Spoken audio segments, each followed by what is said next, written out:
Alam niyo ba na ang angon o binangonan petroglyphs ang pinakamatandang anyo ng sining na natagpuan sa Pilipinas?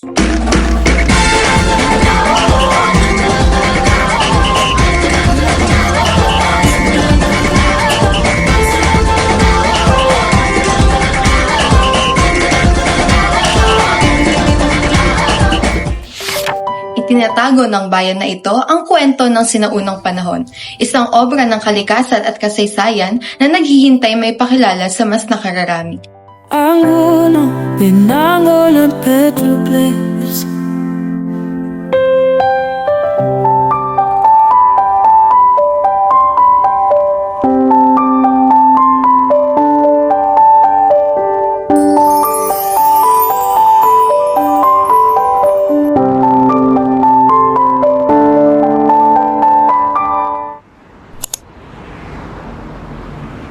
Hindi naging madali ang aming pagpunta sa petroglyphs. At ito ang kwento ng aming unang pagbisita mula sa naligaw hanggang sa struggle namin sa transportasyon.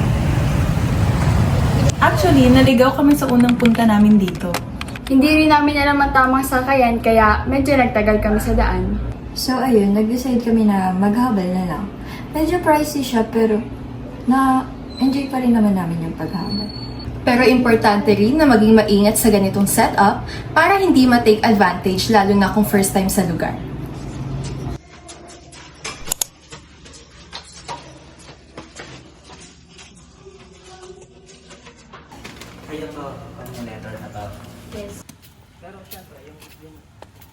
Pagdating sa lugar, bumungad sa amin ang napakahalagang bahagi ng ating kasaysayan. Ang mga carvings na naiwang buhay na naging patunay ng sinaunang kultura. Good day! We are here at Angono Binangonan Petroglyphs, and today we have Sir Reden Santiago to give us knowledgeable information about this hidden historical site. Good afternoon po, sir. Hello, my name is Roden Santiago. I'm Museum Guide of the National Museum of the Philippines, detailed here at Angono Binangonan Petroglyph Site. Okay, actually petroglyphs was discovered by Carlos Botang Francisco, a national artist from Angono. Ang discovery is quite accidental. It was discovered through Boy Scout camping. Nang si Botang Francisco ay sumama sa isang Boy Scout camping at pagdating nila rin ang mga nakita niyang mga drawings niya ay masyadong makalunod. So he reported it to the National Museum. That was 1965. At the same year of 1965, the National Museum visited the site to make a study on the petroglyphs. So ang una nilang ginawa ay binilang ang mga petroglyphs na ito at nakakita po siya ng 127 figures. And mostly ay mga human-like, some animal-like figures, like lizard-like and frog-like. And they also observed na out of 127 figures, meron siyang 51 distinct figures, which means or suggests that it was done by a different individuals. Likely 51 different individuals at a different period of time. And while they are doing the archaeological excavations, they found some stone tools, which was used to give an estimate age. They associated the stone tools with the petroglyphs around 3000 BC. And yun ang nag-ano sa kanya, ng 1973, dineclare po siyang National Cultural Treasure at kinilala po siya na siya po ang oldest form of art in the Philippines.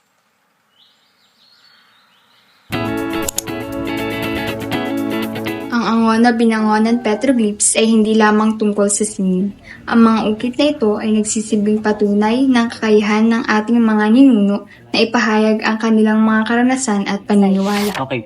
Sa kanilang study during the study of the National Museum experts, ginather po nila lahat ng similar drawings found within the Philippines and nearby countries. Ang similarity ng mga drawings na to, yung sa kanyang kakahalintulad, ay pumapatungkol sa mga pagriritual. So, ang maaring possibility, etong pong rock shelter na to ay ginamit nilang ritual sites.